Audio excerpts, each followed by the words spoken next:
Assalamualaikum warahmatullahi wabarakatuh. Perkenalkan, saya Arif Rahman, peserta Latsar Angkatan 5 BPSDMD Provinsi Kalimantan Selatan tahun 2022 dari kelompok 2 dengan NDH 17. Pada kesempatan kali ini saya akan menyampaikan learning journal tentang pembelajaran sinkronus dan asinkronus. Apa itu pembelajaran sinkronus? Sinkronus adalah pembelajaran yang dilakukan secara real time antara widyaswara dan peserta melalui aplikasi video conference, sehingga memungkinkan terjadinya interaksi tanya jawab antara widyaswara dan peserta maupun antar sesama peserta.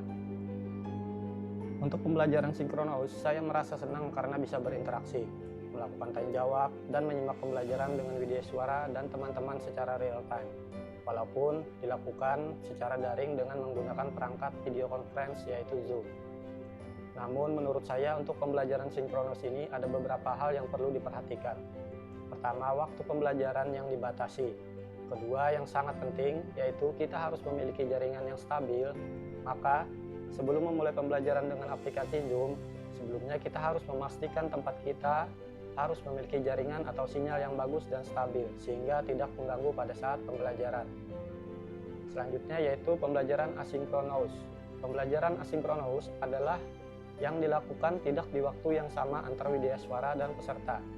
Pembelajaran asinkronus dilakukan dengan cara widyaswara mengunggah file materi atau tugas di aplikasi e-learning sehingga bisa dipelajari dan diselesaikan oleh peserta secara fleksibel. Menurut saya, pembelajaran asinkronus memiliki kelebihan, diantaranya dapat diakses dimanapun dan kapanpun, sehingga dapat memudahkan kita untuk melakukan pembelajaran di waktu-waktu tertentu, dan tentunya akan mendorong kita untuk lebih mandiri dan proaktif dalam melakukan pembelajaran. Namun ada juga faktor kekurangan yang dapat mempengaruhinya, yaitu faktor kebosanan dan kurangnya motivasi kita untuk melakukan pembelajaran. Juga terbatasnya kesempatan untuk bertanya, sehingga kita harus terus memotivasi diri kita untuk terus proaktif dalam melakukan pembelajaran asinkronus. Kesimpulan untuk pembelajaran sinkronus ataupun asinkronus menurut saya yaitu menuntut peserta untuk lebih aktif dalam mengakses materi dan mencari referensi di luar modul pembelajaran yang sudah ada agar mendapat ilmu yang diharapkan, dan peserta dituntut untuk lebih mandiri, juga harus lebih memanage waktu atau mengatur waktu untuk belajar dan memahami materi yang diberikan. Nah, untuk materi yang saya pelajari di agenda 2 yaitu mengenai nilai-nilai dasar atau core value pada ASN.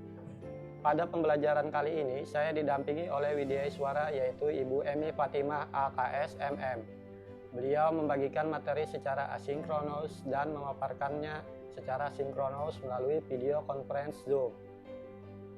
Setelah membaca dan mendengarkan pemaparan langsung secara sinkronus oleh beliau, saya mengetahui bagaimana seharusnya ASN berperilaku agar dapat melayani masyarakat dengan sebaik mungkin. Materi tersebut menjelaskan tentang core value ASN yaitu berakhlak.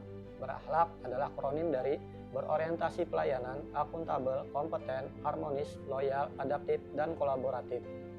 Berorientasi pelayanan yaitu kita harus komitmen memberikan pelayanan prima demi kepuasan masyarakat.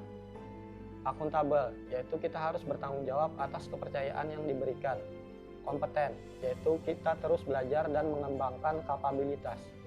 Harmonis yaitu kita saling peduli dan menghargai perbedaan. Loyal yaitu kita harus berdedikasi dan mengutamakan kepentingan bangsa dan negara. Adaptif yaitu kita harus berinovasi dan antusias menggerakkan serta menghadapi perubahan. Dan kolaboratif yaitu kita harus mampu membangun kerjasama yang sinergis. Dengan pembelajaran mengenai core value yang ini telah menambah ilmu dan wawasan saya tentang bagaimana seharusnya ASN berperilaku dengan menerapkan core value berakhlak. Nah, demikian learning journal saya kali ini. Semoga bermanfaat. Assalamualaikum warahmatullahi wabarakatuh.